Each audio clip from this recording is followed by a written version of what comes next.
Эрнест Хемингуэй «Шал мен теңіз» 5 бөлім. Ол қолын желге тосып кептірді де қармақ бауды әдейі тартыңқырап ұстап еді.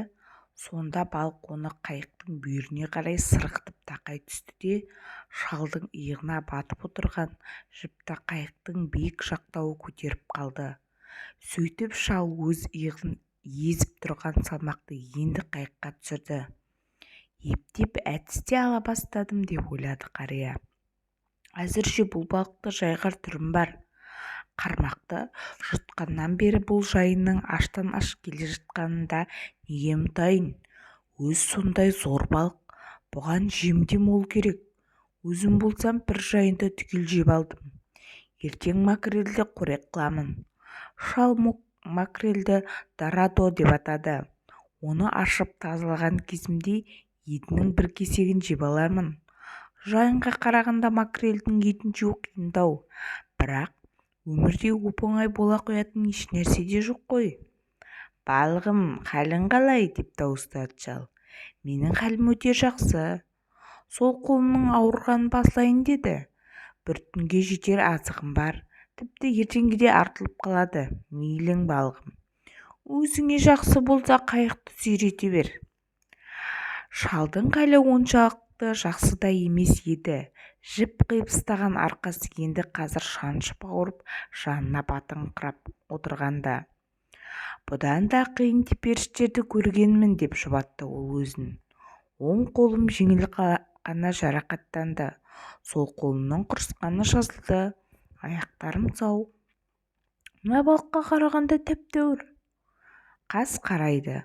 Қыркүйек айында күннің көзі батысымен-ақ іле қас қараяды. Қария қайықтың жақтауына арқасын сүйей қисайып қимылдап алуға тырысты. Аспанда жылтырап бір жұлдыз көрінді. Шал мұның атын білмесе де бұл жұлдызды көрген соң көп кешікпей басқа жұлдыздардың да туатынын ішінен сезді. Енді оған алыста жылтыраған жұлдыздар тағы да серік болады. «Мына балық та менің досым» деді шал. «Мұндай ірі балықты бұрын-соңды көрген жоқ едім. Көрмек тұрмақ естіген де емеспін. Мен мұны сонда да өлтіруге тиістімін. Аспандағы жұлдыздарды қой, дәл бұлай қырта алмайсың. Осының өзі қандай жақсы. Айталық, адам айды аспаннан құлатуға оқталды делік. Ай одан қашар еді. Ал егер адам күннің көзіне оқталып, оның соңына түссе қайтер еді? Иә, адамда мұндай пиғыл болмағанына шүкіршілік деп ойлады шал. Бір мезет оның қармақ жұтып еш нәрсе тата алмай келе жатқан үлкен жайынға жаны ашты. Бірақ балықты өлтірмек болған райынан титтей де қайтқан жоқ. Бұл балық қанша жұртты тойындырмақ. Ал сол жұрт осы балықтың етін жеуге лайық па? Әрине лайық емес. Мұның етін жеуге лайық пенде жоқ жер бетінде. Қараңызшы, аласұрып алыспай, ұлылығын танытып, жаймен қалай емін-еркін жүзіп келе жатыр. Мен көп нәрсені түсінбеймін деген ойға берілді қарт. Адамның аспандағы күнді, айды, жұлдызды құлатып түсіруге ниет қылмайтын қандай жақсы. Біз қорегімізді теңізден зорлық тартып алып, өзіміз секілді тіршілік иелерін өлтіріп жатырмыз. Адамға осы да жеткілікті ғой. Енді ескектерді қайықтың артына көлденең келтіріп байлап, жүрісті тежеудің жайын ойланайын. Бұлай тежеу салудың тиімді де тиімсіз де жағы бар. Тежеу салынған соң қайықтың жүрісі бөгеліп, егер балық бұлқынып жіпті үзіп кетер болса, балықтың өзінен де бірталай қармақ баудан да айырылып қалуы ықтимал. Ал тежеу салынбаса қайық ауырламас еді де балық оны сүйреп тарта берер еді. Әрине, ондай жайынның да шегіп келе жатқан азабы, менің де көріп келе жатқан мехнатым азаймас еді. Бірақ өз басым аман қаларым хақ. Иә, бұл балық егер қаласа, шапшаңқырақ жөнелуі де мүмкін.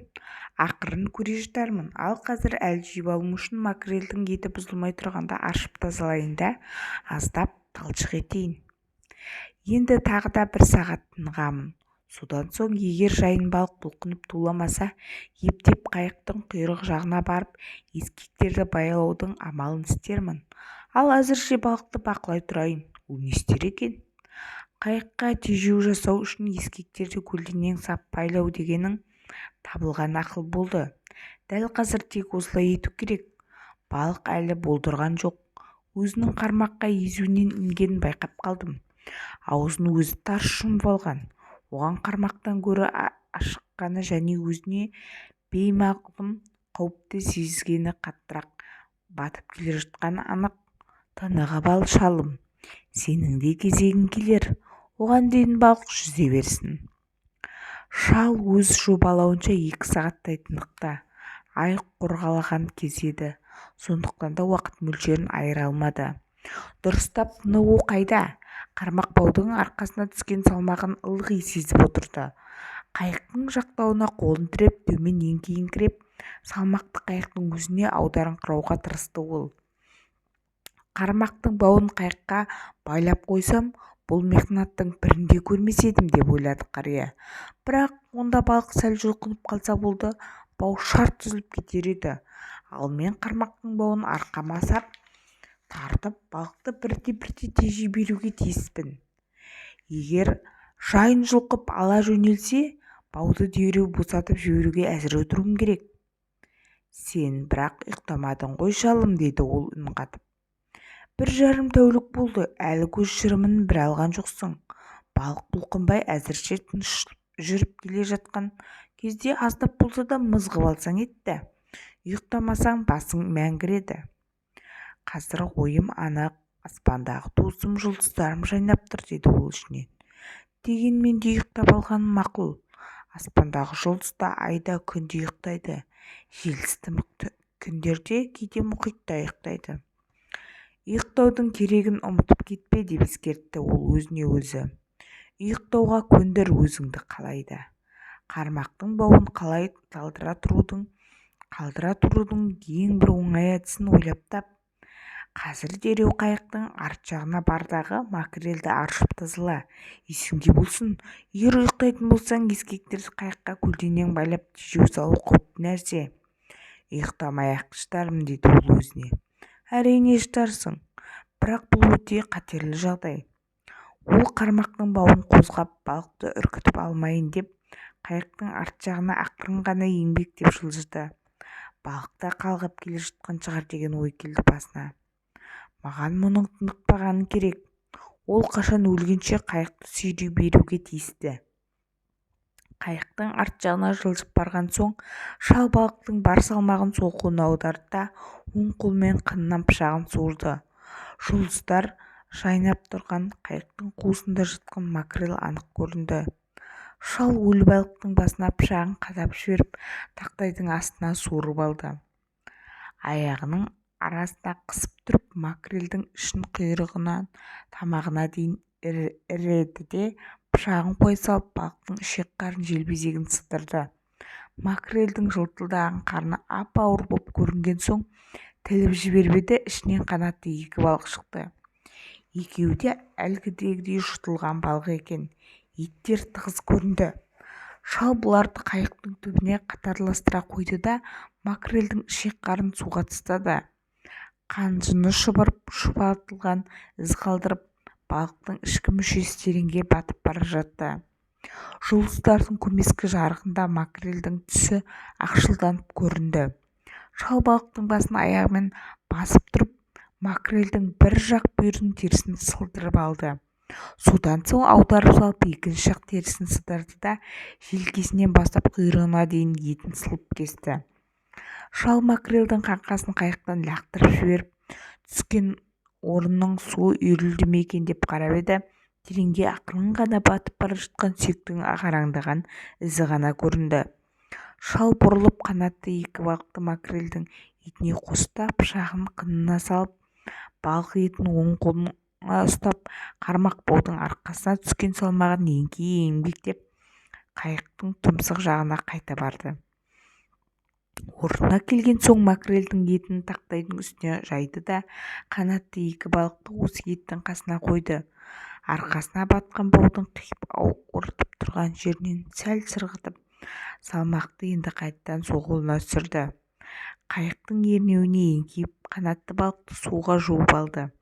Қолына су ағыны қаттырақ сезілді.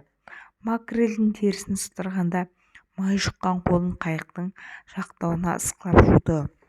Қолға жұққан фұрфыр ұнтақтарының суға шайылып, қайықтың арт жағына таман ақырын ғана қалқып бара жатқан көзі түсті де су ағыны дәл қазір баяу еді. Жайын балық яки қалжырады, яки тынып алғысы келді, деді шал. Тезірек тамақтанайын да аздап ұйықтап алайын. Ол макрель етінің бір кесегін жеп алды. Түннің салқын болар ыңғайын танып, қараңғыда аршып тазалап қойған қанатты балықтың біреуін ғана жеді. Пісіріп жейтін болсақ, макрельдің етінен дәмді еш нәрсе жоқ, деді ол. Ал шикі қалпында сондай дәмсіз. Теңізден балық аулауға ендігі түсе алмай, лимон алмай шыққаспын сірә. Өзімде де мей жоқ, қайықтың тұмсығының үстіңгі тақтайына күнсақ су құя берсем ғой, кепкен соң кешке жақын одан тұз қырып алатын едім деп ойлады. Мұным дұрыс болатын еді. Бірақ макрель дәл күн батар алдында ұстадым ғой. Әйтсе де көп нәрсені алдын ала ойламаппын. Дегенмен ештеңе етпес. Макрельдің бір кесек етін түгел жесем де жүрегім лоблыған жоқ. Күншығыс жақты бұлт бүркеп, таныс жұлдыздар бірінен соң бірі сөне бастады. Қара бұлттың бейне бір аңырайған шатқалына еніп бара жатқандай болды. Жел басылған. 3-4 күннен кейін ауа райы бұзылар сұрқы бар, деді шал. Дәл бүгін ертең бұзылмайды. Балық өзіңді тыныш қана сүйреп келе жатқанда аздап ұйықтап ал, шалым. Қармақтың бауын ұстаған соң қолын жамбасымен баса қайықтың жақтауына қисайды. Баудың арқасына батып тұрған жібін сәл төмен сырғыдыңқырады да оны сол қолмен тартып ұстады. Оң қолынан қармақ бау оңайлықпен босай қоймас. Ал егер ұйықтап жатқанында алақаным ашылып кетсе, жіп суси жөнелсе, сол қолым сезерде оятар мені. Әрине, оң қолыма салмақ жеңіл болмас, дегенмен бұл қол мұндай теперішке төзе үйренген. Жарты сағат не 20 минут мызғып алсам жақсақ болар еді. Ол қайықтың жақтауына сүйеніп, қармақ баудың салмағын оң қолына аударды да көзін ілдірді. Түс көрді. Түсінде арыстандарды көрмесе де, оның кесесіне теңіз шошқаларының қанаттаса жүзген қалың бір үйірін көрді. Бұлардың күйлейтін уақыт екен. Жоғары атыла секіріп, қайтадан шүйіле сүңгіп, асыра салып ойнап жүрді. Бұдан соң және түс көрді. Түсінде ол деревняда өзінің төсегінде ұйықтап жатты. Жаман лашықтың ашық төсегінен терістіктен ескен суық жел саулап тұрды. Сол ызғардан шалдың шекесі тоңазып, басына жастанған оң қолы ұйып қалған екен. Тек сонан кейін оның түсіне теңіздің созылып жатқан сары қайыры кірді. Соң қайырға шыға берген әуелі бір арыстанды көрді. Бұл арыстанның соңынан басқалар да шұбып келе жатты. Уақыт іңір кезі. Шал зәкірде тұрған кеменің ернеуіне иегін тіреп, арыстандарға қадала қарап қалған. Құрлық жақтан ескен кешкі самал бойын желпіп рақаттанып қалды. Арыстандар тағы да көріне түссе екен деп тіледі ішінен. Сонда мұның көңілі шалқи түсер еді. Тәтті түс қарияны тәтті ұйқыға бөледі. Әй, әлдеқашан туған. Шал ұйықтай берді. Ал жайын балықты қайықтың теңіздің тұңғиық өріне бір қалыппен сүйрей берді. Қармақтың бауын балық қатты жұлқып қалғанда оянды шал. Оң қолының жұдырығы бетіне сарт ете қалды. Қармақ бау алақанын дуылдатып, уысынан суылдап шығып барады. Сол қолының жаны кетіп қалыпты. Сондықтан шал бауды оң қолымен тартып тежемек болып еді, жіпке ие бола алмады. Әрі-берден кейін сол қолының да жаны кіріп, жіптің сусығанын сезді. Жайын жұлқи жөнелгенде бау шалдың екі қолында арқасында дыз-дыз еткізді. Шал баудың шумақталған жағына қарап еді, шумақтың тез тарқатылып жатқанын көрді. Осы мезетте жайын балық суды жарып жоғары атылды да бар салмағымен теңізге қайта құлады. Осыдан кейін де ол қайта-қайта секірді. Қайық алға лықси түсіп жүзіп келеді. Шал қармақтың бауы үзіліп кете ме деп қауіптеніп бауды бар күшін сап жібере өзіне қарай тартып біресе қайрап ұзатып жіберіп жанталасты. Өзі балықтың екпінімен сырғып барып қайықтың тұмсығына тіреліп жаюлы тұрған макрель етіне беті келіп жабысып қалса да олай-бұлай бұлтара алмады шал. Осылай боларын біліп ек, деді ішінен. Ал енді шыдап бақ, қармақ баудың есесін қайтарармын бұл балықтан, қайтарамын әлі. Ол жайының жоғары атылғанын көре алмады. Қараңғыда тек теңіздің сапырылған сарылын, балықтың суға қайта-қайта күмп-күмп құлағанын ғана естіді. Суылдап сырғыған қармақ бау қолын қиып бара жатыр. Дәл осының боларын қария алдын ала білген еді. Енді алақанымен саусақтарын баудың тілімдеп жаралап кетпеуінің қарекетін жасап, суылдаған жіптің астына қолының мүйізденген тұсын тоса берді. Қасымда серік балам болғанда ғой, қармақтың бауын ол сумен жібітіп тұратын еді, деген ой келді басына. Әттең, не керек? Қасымда жоқ ол бала, әттең, не керек? Қармақтың бауы қарияның уысынан суси берді. Бірақ енді сусылдап сырғыған жоқ. Шал тырмыса тартып балықты тежеңкіреді. Макрельдің етіне беті келіп жабысқанда жақ сүйегі балық етін езіп жіберіп еді. Қария енді басын ептеп көтеруге мұрсат алды. Әуелі тізерлеп бойын жазды да, сосын ептеп түрегелді. Қармақ бауды уысынан әлде болса босата берді. Бірақ тұтамдап қана босатты. Баудың жұмақталған жағына қараңғыда аяғымен байқап көріп еді. Оролы жіп әлде қыруар бар екен. Судағы жіптің өзі де бұл балыққа біраз жүк. Не енді? Бұл жайын судан бірнеше ыршып секірем деп торсылдаған ауаға толтырып алды әбден, деп ойлады қария. Енді тереңге құлдилап кете алмайды. Тұңғиық тереңге кетіп батып өлгенде оны үске тартып шығарып алу қолдан келмейтін еді. Біраздан кейін бұл балық қайықта шырқ айналып жүзе бастайды. Сонда қимылдап қалуым керек. Әлгінде бұл неліктен бұлқынып тулады екен? Аштықтан аласұрды ма, әлде қараңғыдан бір нәрседен шошыды ма? Сірә бір қатерді сезген болар. Бірақ бұл тыныш жүзіп келе жатқан аса күшті балық еді ғой. Өзінен өзі сенім мол, айдынды балықты секілді көрінді маған. Әлгісі ғажап болды. Қауіп-қатер дегенді ұмытып, өз күшіңе көбірек сенгенің абзал шалым, деді қария өзіне. Балықты жібермей отырғанмен, қармақтың бауын өзіңе қарай бір елде жылжытып тарта алмайсың. Қазір жайын балық қайықты шырқ айналып жүзе бастайды, соған әзір бол. Шал енді қармақ бауды сол қолмен ұстап отырған. Бетіне мыжылып шыққан макрель етін шайып кептіру үшін төмен еңкейіңкіреп, оң қолмен су іліп алды. Жүрегі лоблып әлсіреп қалам ба деп қауіп қылып еді. Бетін жуып алған соң, қолын қайықтың ернеуінен салбыратып, тұзды суға малып, біраз ұстап отырып, сіберлеп келе жатқан аспанға қарап қойды. Жайын балық қазір тура күншығысқа қарай жүзіп келеді. Бұл оның шаршап талып, енді ағыстың ыңғайына ыққанының белгісі деп ойлады. Сәлден кейін қайықты шырқ айнала жүзуге мәжбүр болады. Нағыз жұмыс міне сонда басталады. Тұзды суға біраз ұстап отырғаннан кейін қария қолын қайта алып, жіп қиған алақанына қарады. Онша қауіпті емес екен, алақанның ашып ауырғаны еркек кісіге сөз бе тәйірі, деді. Алақанына жаңа түскен жарақатты ауыртып алмас үшін қармақтың бауын оң қолмен ақырын ғана ұстады да қайықтың екінші жақ ернеуіне салбыратып, сол қолын суға малуға оңтайланды. Әлсіз болса да жаман қызмет еткен жоқсың, деді шал сол қолына.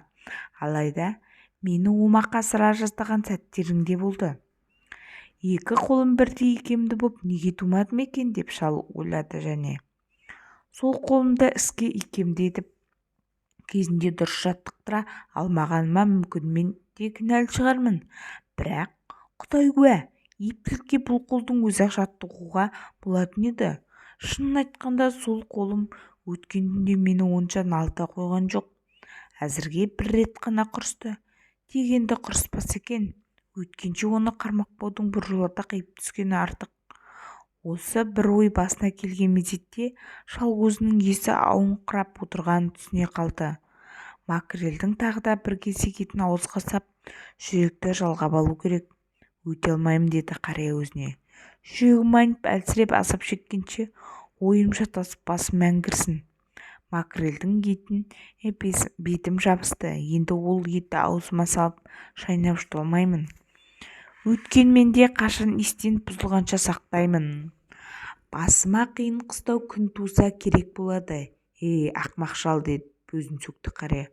Жүрек жалғағың келсе, қанатты балықтың және біреу жатыр ғой қайықта. Аршылып тазаланған жуылған балықты шал су қолмен іліп ап жеуге кірісті. Сүйегіне шейін сағызша шайнап, бір тал қалдырмастан қанатты балықты түгел жеп қойды. Басқа балықтың қандайынан болса да мұның еті жұғымдырақ, деді ішінен. Қандай десеңіз де маған керек нәр бар мұның етінде. Міне, енді қолдан келген қарекетім жасап болдым. Жайын енді қайықты шырқ айналып көрсінші, түсеміз айқасқа. Таң қылаң берді. Шал теңізге шыққаннан бері бұл 3-ші рет атқан таң. Осы мезгілде жайында балықты орақта айнала бастаған еді. Шал бірақ мұны қармақбаудың көлбей созылған қалпын қарап айыра алмады. Әлі қараңғы еді. Қармақбау жөнді көрінбеді. Шал балықтың қимылы сәл бәсеңдей түскенін ғана сезді де, бауды оң қолмен өзіне қарай ептеп тарта берді. Қармақбау созылып, әуелгі қалпына келіп, сосын үзіле жаздап, тырсылдай керілді де дереу қайта босап жүре берді. Сол сәтте шал еңкейіп, қатты батып тұрған баудың иығынан босатып алды да, қармақтың жібін өзіне қарай бір қалыппен асықпай ғана жиып тарта берді. Екі қолын кере сермеп қимылдады. Иығына да, аяғына да күш түсті. Жайын балық қайықты орақта айналып барады, деді ол. Дегенмен дөңгелене бастады ғой әйтеуір. Кенет қармақтың бауы ауырлай қалды. Шал сонда да оны еркіне жібермеді. Жайын тартынып бауды кейін қарай сүйрейді. Шал тізерлей түрегеліп, қармақтың жібін амалсыздан ептеп босата бастады. Бау тұңғиық суға сіңе берді. Қайықты орақта айналып бара жатқан жайының алыстаңқырап тұрған тұсы болар, деді шал. Қармақтың бауын мүмкін қатарынша берік ұстайын. Бауды тежей берсем, жайын балық қайықта айналған сайын бері жақындай түспек. 1 сағат шамасында бұл балықтың дидарын да көрермін. Бұған әуелі күшімді танытайын, содан соң жайғармын. Бірақ 2 сағат өтті. Жайын балық қайықта ақырын ғана дөңгелене айналып жүзе берді. Шалдың маңдайынан тер бұршақтап қатты қажып қалжырады. Рас, жайынның қайықты орай айналған шеңбері бірте-бірте тартыла түсті. Суға батқан қармақбаудың қазіргі қалпына қарағанда балықтың су бетіне ептеп қалқып көтеріліп келе жатқаны байқалды. Шалдың көзі бұлдырай бастады. Шұбырған аш іштер маңдайында, көзінің алдындағы жарақатты удай ашытты. Көзінің бұлдырағанын елемеді қария. Қармақбауды бар күшпен тіресе тартып отырғанда көздің бұлдырап кететіні бар, сондықтан елең қылмады. Бірақ шал өзінің әлсіреген 1-2 рет анық байқаған соң көңіліне қорқыныш кірейін деді. Жаза басып, ажалым осы балықтан болмақ па, деп өзіне өзі сауал берді. Істің сәті енді келгенде мүлт кетпекпін бе? Жасаған жар бола көр. 100 қайтара дұға бағыштайын өзіңе. Дәл қазір емес, бірақ қазір дұға оқуға мұршам жоқ. Дұғаны оқыды деп білгейсің. Кейін бәрібір оқимын ғой, деді ішінен. Оның қос қолдап ұстап отырған қармақбауды осы мезетте дір етіп балықтың жұлқынып қалған сезілді. Оқыс әрі қатты жұлқын түседі. Қармаққа тағылған сымды балық ұзын қайқы тұмсығымен соғып өтті деп ойлады қалды шал. Оның әрине өстуі керек. Бірақ бұл қарекеттің себі шамалы. Құр жарақатын ауыртып балықтың ескіруі ықтимал. Ал мен үшін бұл балықтың дәл қазір тыныш жүзе бергені жақсы еді. Ауа жұту үшін секіреді ғой бұл. Бірақ секірген сайын жарақаттың орны ұлғайып, балықтың қармақтан сытылып шығып кетуі де мүмкін. Секірме балғым, секірмеш деп жалынды шал. Бірақ оны тыңдаған бал жоқ. Қармақ тағылған сымға тұмсығымен қайта-қайта ұрына берді. Шал басын шайқап, қармақтың бауын азаздап босата түсті. Жарақатың ауырта бермейін мұның, деді ішінен. Өз тәнімнің ауырғанын естемес шыдармын. Ал балық шыдай алмас, қатты бұлқынып тулап жүрер. Біраздан соң балық бұрынғы қалпынша қайтадан ақырын ғана айналып жүзе бастады. Шал бауды бір қалыппен өзіне қарай жиып тарта берді. Алайда өзі біртүрлі жайсызданды. Сол қолмен теңіз суынан іліп алып басына құйды. Өстіп екі-үш қайыра алақанымен басына су құйды да соң желкесін ысқылады. Әйтеуір қолым әзір құрысқан жоқ, деді ол. Жайын енді көп ұзамай су бетіне қалқып шығады. Әйтеуір әзірше шыдап отырмын. Шыдауға тиістісің шалың. Төзім жетпес деген тіпті ойды алма. Шал тізерлеп отырып қармақ бауды қайтадан иығына салды. Балық жаймен ғана дөңгеленіп айналып бара жатқанда азырақ дамылдап алайын, соң түрегелермін. Жайын бері жақындай түскен кезде қармақтың бауын тартып бастармын. Ол қайықтың тұмсығына кеп біразырақ тынығып алуды ниет қылып, қармақ бауды еркіне қойып, балықты дөңгелете жүздіріп қалжырата түскісі келіп еді. Бірақ сәлден кейін жіп босаңсып, балықтың қайыққа қарай бұрылғаны байқалған соң, шал түрегеліп қармақ бауды екі қолымен құлаштай тартып жинай бастады. Ғұмырымда дәл бұлай қалжырап көрген жоқ едім, деген ойға енді келді қария. Жел де күшейіп келеді. Балықты қайыққа тиеп алып үйге қарай қайтқанда жел артымыздан соғады. Пайдасын сонда көрермін бұл желдің. Балық қайықты қайтадан орағыда айнала бастаған кезде демалармын, деді шал. Дәл қазір халім жап-жақсы. Балық енді мықтағанда екі-үш айналар, соң қанжығама байланар. Шалдың басындағы қамыс қалпақ желкесіне таман сырғып кеткен. Балық бір қырындай бұрылып, қармақ бауды қайтадан кере созып тарта жөнелгенде шал әлі құрып жығылып қалды. Балығым, енді сен қимылда, деді ішінен. Әйтеуір бір қайырласын ғой, сонда қайтадан қырыма алармын сені. Толқын көтеріле бастады. Теңіз ақырын ғана тербетіліп қоңыр жел есіп тұр. Мұндай жел күн райының ашық боларының белгісі. Үйіне аман-есен тезірек жету үшін бұл жылға керегі де осындай жел. Қайықты күнбатысқа, күнгейге қарай жаққа қарай бағыттай берсем болғаны, деді қарт. Біздің ұп-ұзын арал тұрғанда теңізде жүріп адасуға бола ма? Балық қайықты үшінші рет орағыда айналып бара жатқанда шал оны анықтап көрді. Әуелі оны шұбатылған көлеңкесін көргенде қария өз көзіне өзі сенбей қайран қалды. Жоқ, бұл балықтың мұншалық үлкен болуы мүмкін емес, деді. Алайда балық ғаламат зор еді. Дәл ол қазір су бетіне тақау жүзіп бара жатты. Құйрығы қайқайып судан жоғары көтеріле берді. Оның үлкен шалға орақ секілді айыр құйрығының түсі көгілдір көрінді. Балық төмен қарай тағы да сүңгіп еді, бірақ терең бойлап кетпеді. Оның теңбілденген алып денесін шал жақсылап көріп алды. Арқасындағы қанаты төмен жығылып, бауырындағы қанаты екі жағына жайылып, балық ақырын ғана қозғалып бара жатты. Ол осылай шеңбер жасай қозғалып бара жатқанда шал оның көзінде анықтап көрді. Жайының маңында ерсілі-қарсылы жүзіп жүрген екі сұр балықты және байқады. Бұлар жабысқақ балықтар еді. Қармақ жұтқан жайының денесіне әлсін-әлсін қадалып жабыса кетеді де дереу жарқ етіп кетпейін деп серпіледі.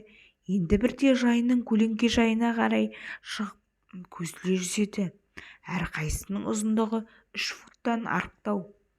Шапшаң түскенде бүкіл денесі жыланша ирелең қағады. балықпен тынымсыз арпалысып отырғандықтан әрі бір жағынан күн шыжытып шалдың маңдайынан тер бұршақтады. Жайын тулап бұлқынбай, әр айналған сайын шал қармақ бауды молырақ жиып тартып ала берді. Балық енді екі айналған шамада құлаш сілтер жерге таман жақындарда оған карпунды қадармын деп дәмеленді. Жайынды өзіме қарай әбден жақындатып тарта түскені мақұл деп ойлады. Және де басын көздемей дәл жүректен теруім керек. Сабыр ет, мығым бол жалым, деді өзіне. Балық келесі айналған шақта судан арқасы көрінді.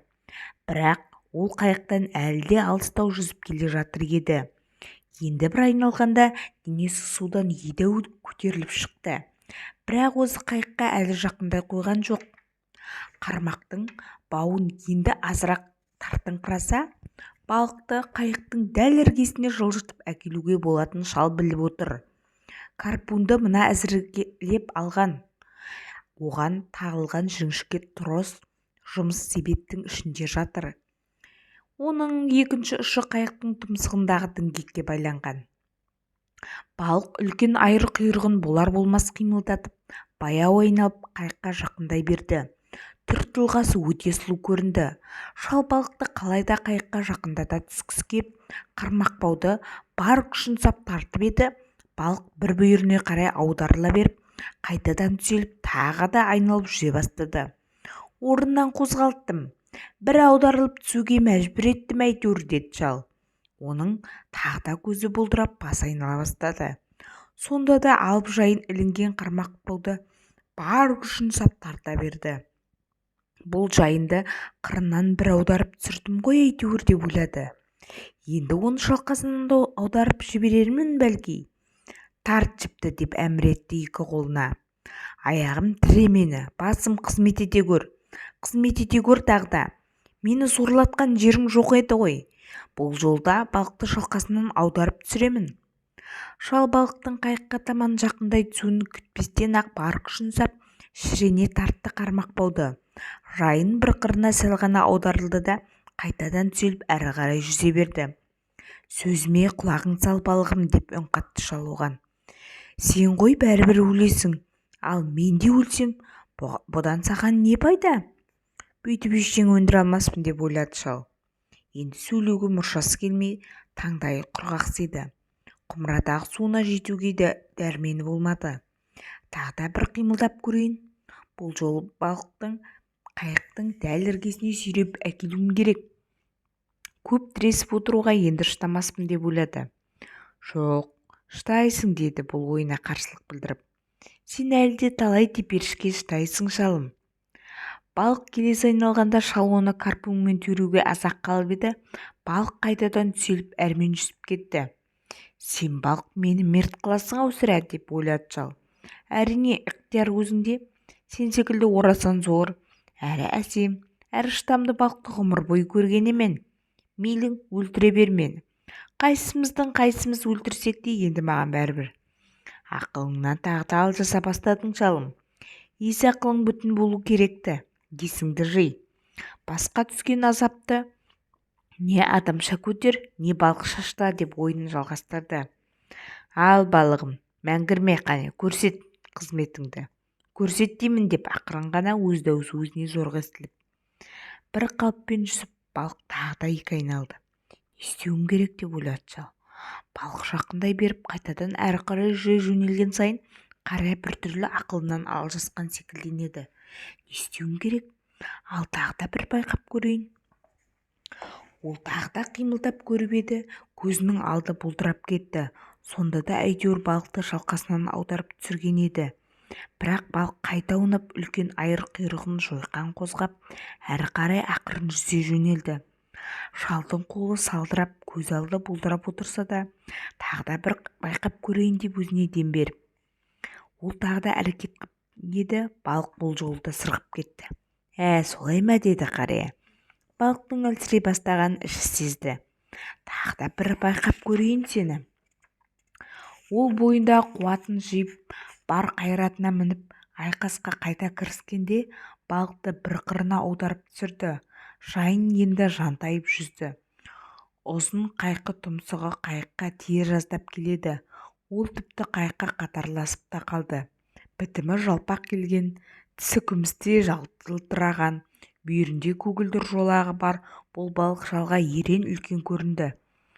Қария қармақбауды тастай беріп табанымен басты да, қолына гарпунды ала салып, шалқая беріп бар пәрменімен балыққа сілтеп қалды. Жайынның бауыр қанатының артқы жағына дәл бүйіріне қадады гарпунды. Үшкір темір балықтың жұмсақ етіне кірш етіп қадалған соң, шал оны енді бар салмағын сала итеріп бойлата берді. Балық сонда ғана ышқынып қалды. Бүйіріне ажал найзасы қадалып тұрса дағы, өзінің зор тұлғасына, әсемдігі мен қуатына бейне масаттанғандай жоғары ырғыды. Қайық пен шалдың үстінде ауада бір сәт асылып тұрғандай болды да, теңізге қайта күмп беріп құлағанда шалды да қайықты да суға көміп кетті. Шал әлсіреп есеңгіреп қалды. Көзіне түк көрінбеді. Гарпунның бауын босатып, жаралы қолмен абайлап қана ұстады. Көзінің алдындағы тұман сейілген шақта ол бауыры жалтырап, шалқасынан сұлап жатқан балықты көрді. Арқа жағынан гарпунның сабы шошайып көрініп тұр. Балықтың жатқан жері қызыл алақан. Қан әуелі қошқылданып тереңде қаптай жүзген қалың балық шоғырындай қарауытып көрінді де, бірте-бірте ыдырай жайылып, аспандағы түйдек-түйдек бұлтқа ұқсады. Аппақ күмістей жайын балық толқында ақырын ғана тербетіліп жатты. Шал қашан көзі бұлдырағанша одан жанарын тайдырмады. Көзінің алды қайтадан тұмандана бастағанда ол гарпунның бауын діңгекке екі қайыра орады да басын қолына сүйеді. «Бұл басыма не болды менің?» деді ол. Қайықтың тұмсық жақ тақтайына маңдайын тіреп, «Қарт адаммын ғой, қатты қалжырап қалдым. Маған туысымнан да қымбат жайын балықты өлтіріп тындым-ау әйтеуір. Енді мұның қара жұмысы ғана қалды. Балықты тұсақтап қайыққа тіркеп алу үшін арқанды әзірлейін. Қасымда серігім болғанда да бәрібір бұл жайынды қайыққа тимес едік. Өйтсек қайықтың ішін су алып кетер еді. Суды бірдеме ғып төгер едік те, бірақ мұншалық ауыр жүкті қайық бәрібір көтере алмайды ғой. Әуелі керек жарағымды түгел сайлап алайын. Сосын жайынды бері қарай тартып, қайыққа мықтап тұрып байлайын да желкенді көтеріп ап жөнеп берейін». Ол жіпті жайының желбезегінен өткізіп, ұзын ұшын аузынан шығарып ап, балықтың басын қайықтың тұмсығына тақап байлау үшін өзіне қарай тартты. Жақсылап тұрып қарап алайыншы, өзі қандай балық екен деп ойлады.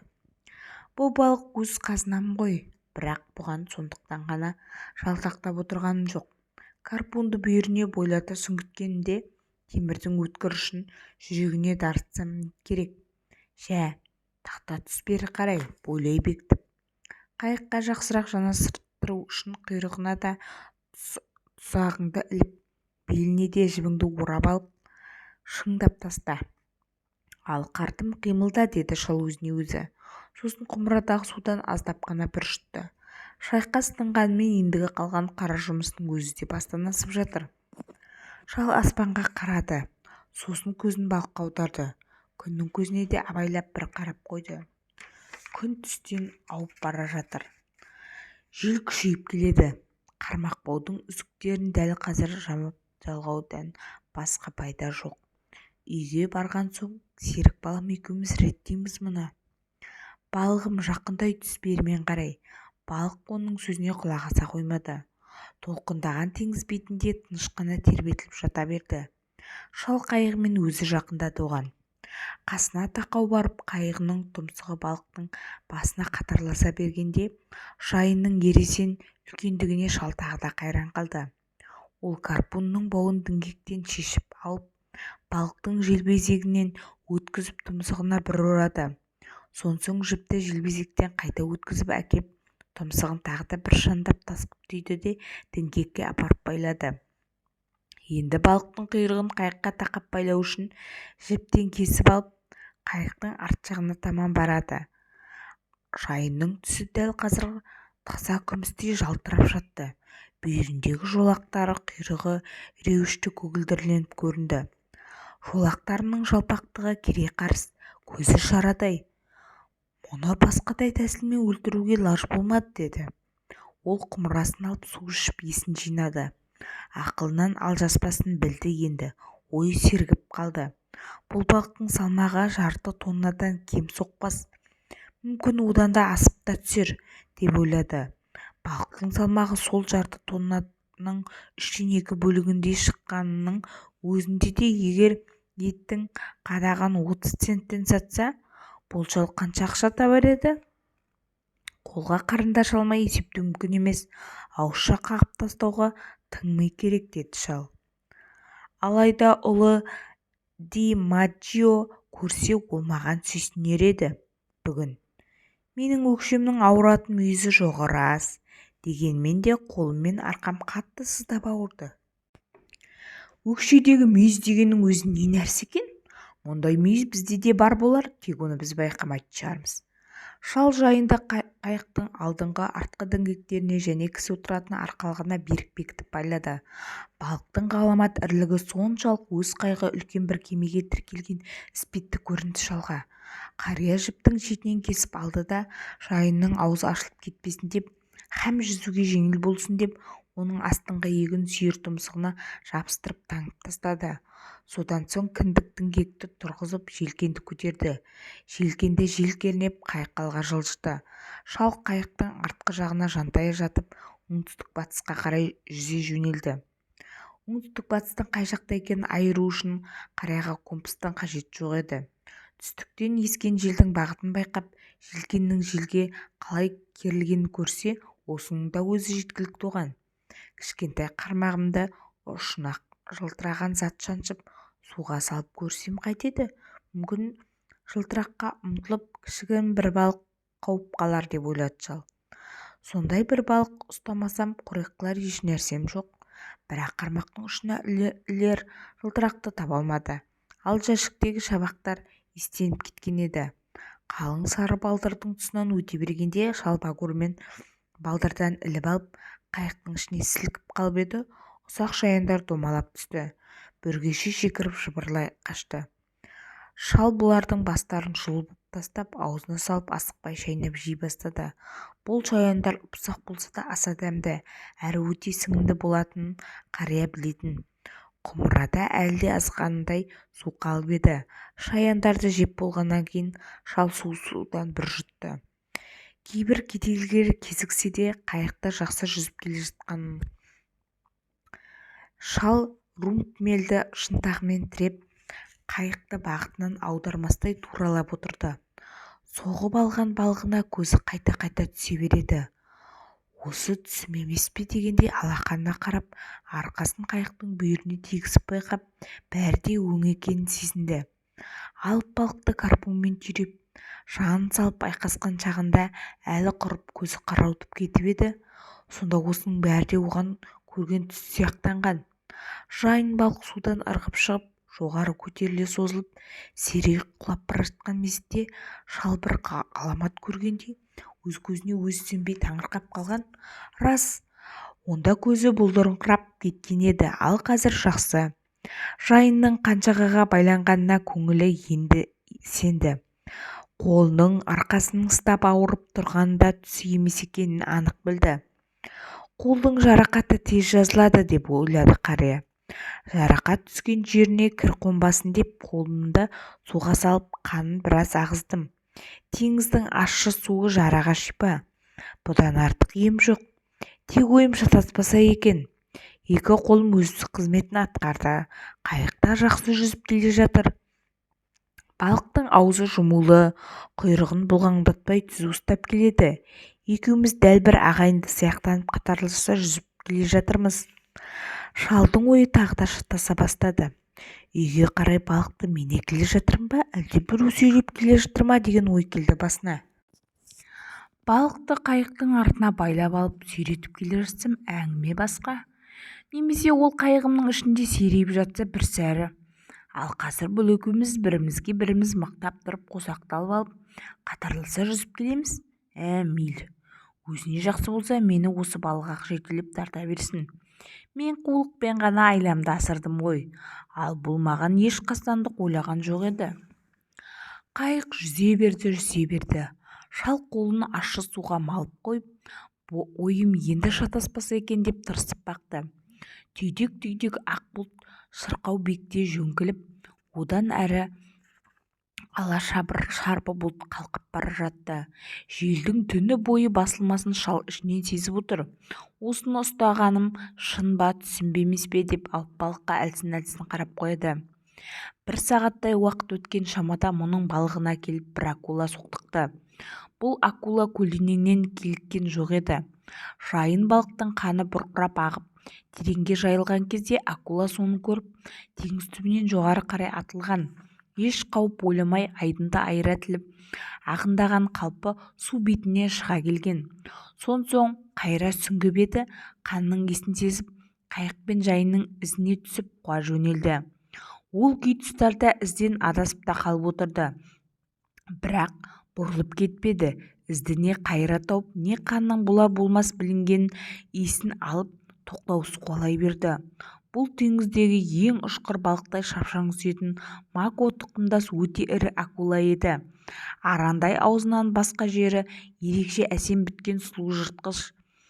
Қыр арқасы қылыш балықтың жонындай көкпеңбек, бауыры күмістей жалтыр, терісі әрі майда, әрі әсем. Қазір тас жұмулы аран аузы болмаса, өңге тұла бойы қылыш балықтан еш аумайды. Қыр арқасындағы үлкен қанатымен суды тіліп, теңіздің бетімен шашпаң жүзіп келе жатыр. Тас жұмылған еріннің жан-жағынан аңсия шығып тұрған 8 қатар болып қисая біткен сояу тістері бар. Бұл тістер басқа көп акуланың үшкір жұмыр тістеріне ұқсамайды. Адамның бүгілген саусақтары секілденіп, аңның тұяғынша имене біткен ұзындығы мына шалдың саусағындай, ал екі қыры ұстараның жүзіндей өткір. Акула теңіздің қандай балығы болса да жей беретін жыртқыш, қуатты, қарулы балықтардың өзінен де тайсақтамайды ол. Теңіздің бар балығына бұдан қатерлі дұшпан жоқ. Қазір сол акула жеміне жетуге жақын қалғанын сезіп, қыр арқасындағы көк қанатты суды айыра-тіліп ағындап келеді. Шал оны көрген бойда-ақ жақын келуін күтіп, гарпунды қолына оңтайлап ұстап, мұның сабынның бауын қайыққа бекітіп байлады. Акуланың еш нәрседен қорықпайтынын, ағындап келген бойда бірден соқтығатынын білетін ол. Жайын балықты қайыққа тақап байлағанда бір шетінен кесіп алғандықтан шалдың гарпунға таққан бауы қысқарақ болды. Қарт қазір бірден сергіді. Онша сенімді болмаса да айқасқа бел байлады. Бәсе, істің беті қалайша тым түзеле қалды деп ойлап едім, бар екен ғой сойқан, деді ішінен. Жақындап келе жатқан акуланы аңдып отырып, жайын балыққа көзін аударып бір қарап қойды. Түсім болса жарар еді осының бәрі. Бұл акуладан жалтару жоқ енді маған. Өзін сезбей қадыра қоймас па екем деп ойлады ол. Ден тусо, тұқымың құрсын. Акула қайықтың артқы жағына жақындап келіп, жайынға атылған мезетте жыртқыштың арандай ашылған аузын, бадырайған көзін шал анық көрді. Акула жайынның құйрығының сәл жоғарырақ жерінен келіп қапты. Тістері сақ ете түсті. Судан әуелі басы, сосын жоны көрінді. Акуланың азу тістері жайынның терісі мен етін сырылдата сыдырғаны шалдың құлағына анық естілді. Жыртқыштың тұмсығынан жоғары қарай созылған жіңішке жолақ екі көзінің арасын қосып тұрған көлденең жолаққа кеп айқасатын еді. Акуланың миы дәл осы тұста болатын. Шал бұл жолақтарды көре алмады. Ол тек акуланың аңсиған аран тісті көкшіл реңді ауыр сүйір басын ғана көрді. Бірақ қолы мүлт кетпеді. Гарпунды акуланың дәл қарақұсынан қадады. Тілім боп жарақат түскен қолмен гарпунның сабын қысып ұстап, ештеңеден үміт қылмаса да, жыртқышқа қатты өшігіп бар пәрменімен соғып еді. Акула аударылып түсті. Жыртқыштың көзі ағып түскенін көрген шал акуланың ажалы жеткенін бірден түсінді. Ал акула мойын сұнғысы келмегендей шалқалап жатқан күйінде құйрығымен суды сабалап, бұрқылдатып, тістерін сақылдата дөңбекшіп, айналасын ақ көбіктендіріп жіберді. Акуланың денесі судан жартылай көтерілген мезетте гарпунның бауы керіле тартылды да дірілдеп басын үзіліп кетті. Акула су бетінде сәл жатты да бірте-бірте бата бастады. Шал одан көз алған жоқ. Жайынның 40 қадақтай етін ала кетті бұл, деді сөйледі. Қыруар жүбімді һәм карпуымды әкетті су түбіне, деді іште ойын сабақтап. Жайын балықтың қаны тағы да шұбырып аға бастады. Мына акуланың соңынан басқалары да жетеді енді.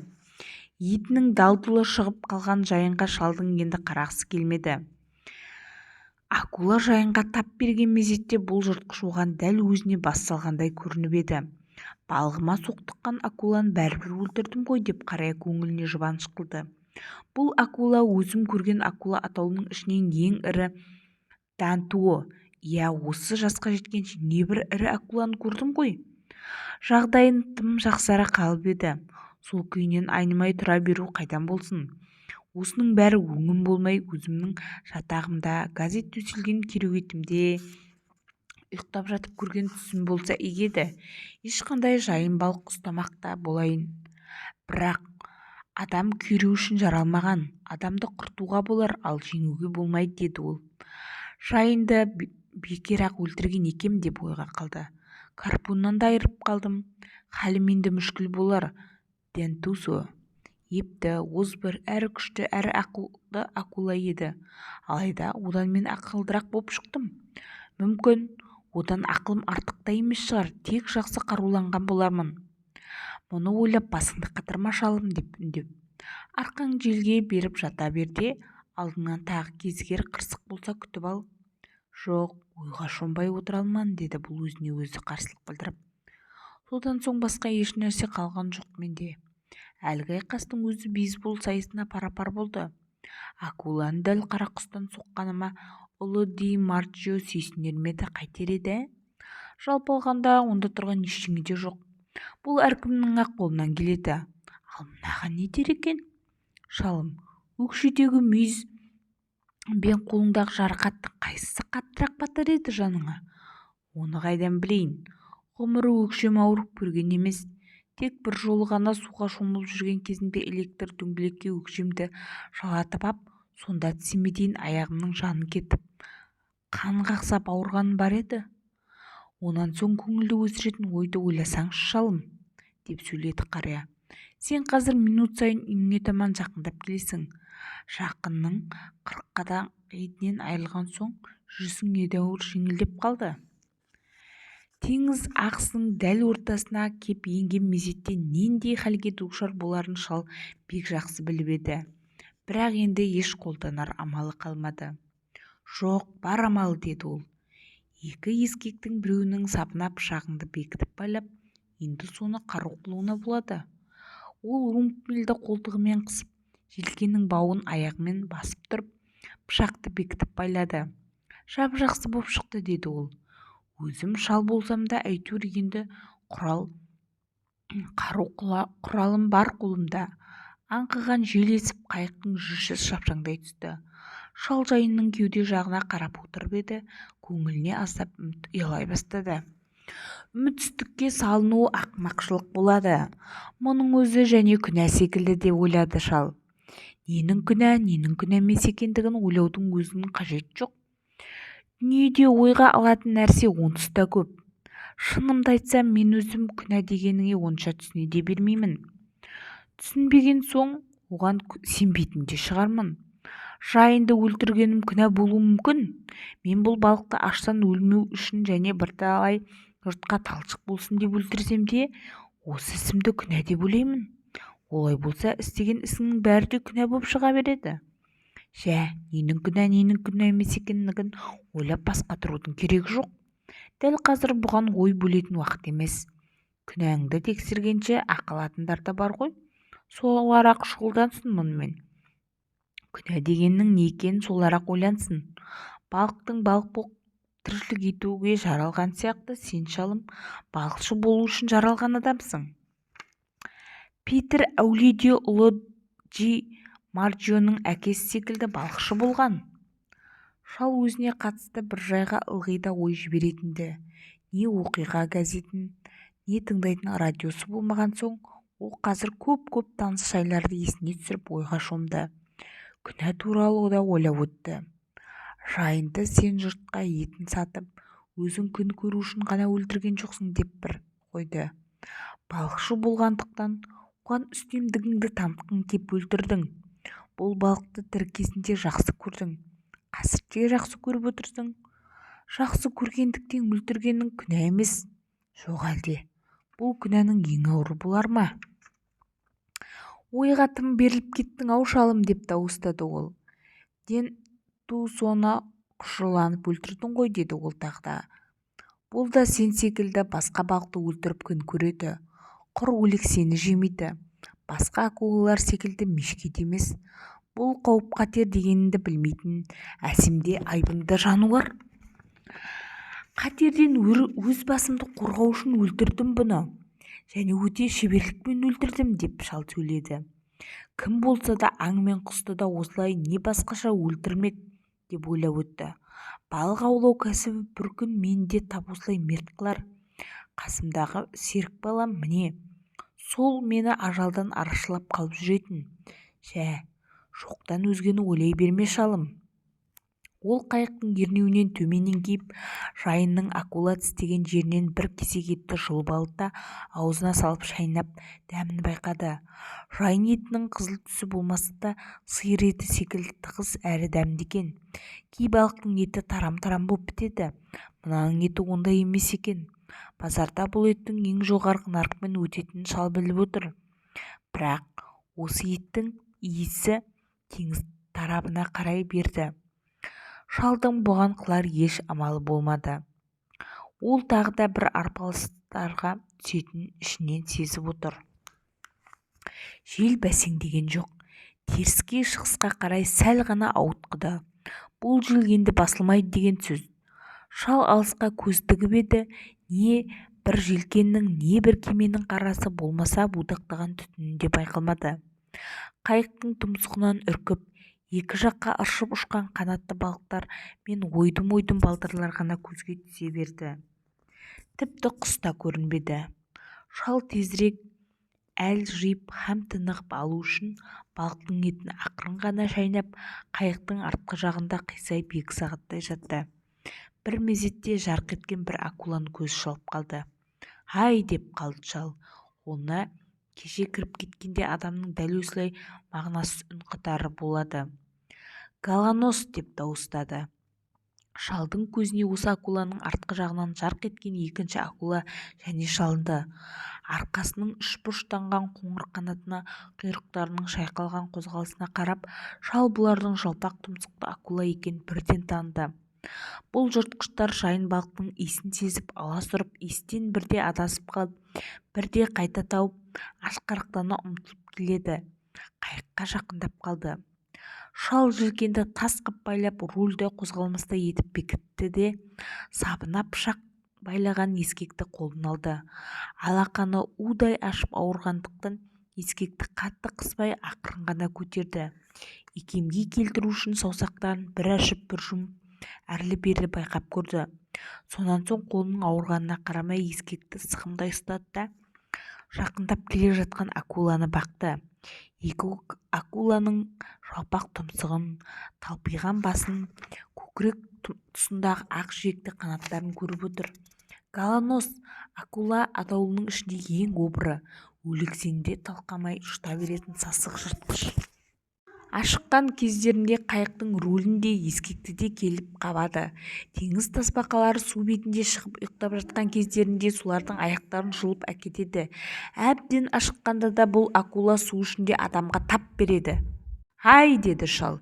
«Келсең кел, бермен қарай, Голонос!»